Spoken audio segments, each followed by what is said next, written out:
দেশের বর্তমান পরিস্থিতির সঙ্গে মিল রেখে ব্র্যাক ব্যাংক এফডিআর স্কিমে কিন্তু আকর্ষণীয় মুনাফার রেট অফার করছে। বর্তমান সময়ে চলে এসে এই মাসে আপনি 30 দিন থেকে শুরু করে 3 বছর মেয়াদি এফডিআর স্কিম করতে পারবেন। সর্বোচ্চ 10% পর্যন্ত কিন্তু হাইয়েস্ট ইন্টারেস্ট রেট এবং AAA ক্রেডিট রেটিং যুক্ত স্ট্যাবল একটা ব্যাংক কিন্তু ব্র্যাক ব্যাংক। ব্র্যাক ব্যাংকের এই এফডিআরে আপনি মিনিমাম 10,000 টাকা থেকে এফডিআর শুরু করতে পারবেন। তো এক্ষেত্রে প্রতি লাখে আপনার 2 মাস মেয়াদির ক্ষেত্রে 6% রেট, 3 মাস মেয়াদির ক্ষেত্রে 9.50% রেট, 6 মাস মেয়াদির ক্ষেত্রে 9.75% রেট, 12 মাস মেয়াদির ক্ষেত্রে কিন্তু 10% রেট। তো সেই হিসাবে 1 লাখে 1,000 2 মাসে, তো 3 মাসের ক্ষেত্রে আপনি 1 লাখে 2375, 6 মাসে 4875, 12 মাসে 10,000, 2 লাখে 2 মাসে 2,000, 3 মাসে 4750, 6 মাসে 9,750 এবং 12 মাসে 20,000। 2 মাসে আশা করি বুঝতে পেরেছেন। 3 লাখে 2 মাসে 3,000, 3 মাসে 7,125, 6 মাসে 14,625, 12 মাসে 30,000। 4 লাখে 2 মাসে 4,000, 3 মাসে 9,500, 6 মাসে 19,500, 12 মাসে 40,000। 5 লাখে 2 মাসে 5,000, 3 মাসে 11,875, 6 মাসে 24,375 এবং 12 মাসে 50,000।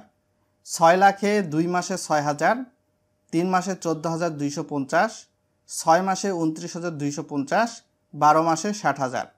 7 লাখে 2 মাসে 7,000, 3 মাসে 16,625, 6 মাসে 34,125, 12 মাসে এখানে 70,000।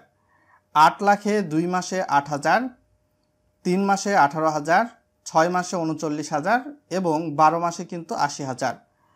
9 লাখে 2 মাসে 9,000, 3 মাসে 21,375, 6 মাসে 43,875 এবং 12 মাসে 9,000।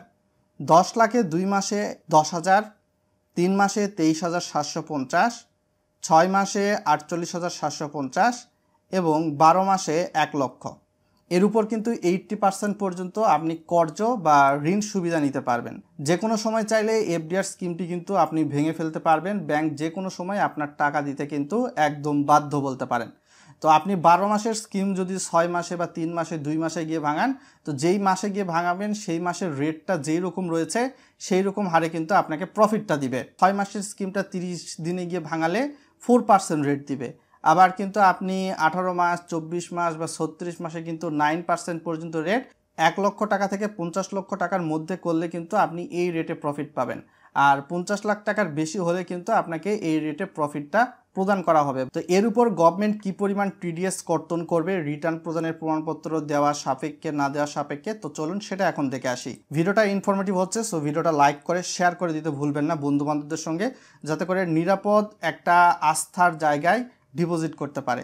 তো সেই হিসাবে প্রতি লাখে 2 মাসে যদি হচ্ছে 1,000 হয়, তো 10% কর্তনের পর আপনি রিটার্ন প্রদানের প্রমাণপত্র সাবমিট করলে 10% কর্তন করবে। তো আপনি 900 পাবেন 2 মাস অন্তর অন্তর। আর রিটার্ন প্রদানের প্রমাণপত্র টিন সার্টিফিকেট সাবমিট না করলে কিন্তু 850 করে পারবেন 15% কর্তনের পর। তো 3 মাসে 9.50% রেটে প্রতি লাখে 2375, 10% কর্তনের পর আপনার 2137.5, 15% কর্তনের পর 2019। 6 মাসে 9.75% রেটে প্রতি লাখে 4875, 10% কর্তনের পর আপনি 4334 এবং 15% কর্তনের পর 4093।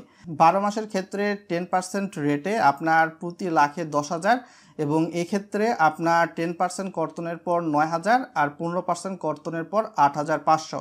এই অ্যাকাউন্টটি খোলার জন্য যেই সকল কাগজপত্র দিয়ে লাগবে: গ্রাহকের ভোটার আইডি কার্ড বা পাসপোর্টের ফটোকপি, গ্রাহকের 2 কপি করে পাসপোর্ট সাইজের ছবি, গ্রাহকের টিন সার্টিফিকেট রিটার্ন স্লিপ সহ যদি 10 লক্ষ টাকার বেশি ডিপোজিট করতে চায়। 10 লক্ষ পর্যন্ত ডিপোজিটের ক্ষেত্রে টিন সার্টিফিকেট ও রিটার্ন স্লিপ বাধ্যতামূলক নয়। নমিনির ভোটার আইডি কার্ড বা পাসপোর্টের ফটোকপি এটা অবশ্যই দিতে হবে। নমিনির ক্ষেত্রে 1 কপি পাসপোর্ট সাইজের ছবি যা গ্রাহক কর্তৃক সত্যায়িত। আপনার ব্র্যাক ব্যাংকের সেভিংস অ্যাকাউন্ট বা কারেন্ট অ্যাকাউন্ট যে অ্যাকাউন্টটা রয়েছে পূর্ববর্তীতে, তো সেই অ্যাকাউন্টের চেকের হিসাবের পাতা আপনাকে দিতে হবে। তো এফডিআর বা ফিক্সড ডিপোজিট স্কিমটা খোলার জন্য অবশ্যই ব্র্যাক ব্যাংকে আপনার কিন্তু একটা সেভিংস অ্যাকাউন্ট আগে থেকেই থাকতে হবে। না থাকলে আপনি খুলে নেবেন, খুলে নেওয়ার পরবর্তীতে আপনার এমআইসিআর চেক যখন আসবে বা ডেবিট কার্ড যেটা আসবে সেটার মাধ্যমে আপনি এই ডিপোজিটটা করতে পারবেন, ফিক্সড ডিপোজিট। অর্থের উৎস প্রমাণ সংক্রান্ত ডকুমেন্টস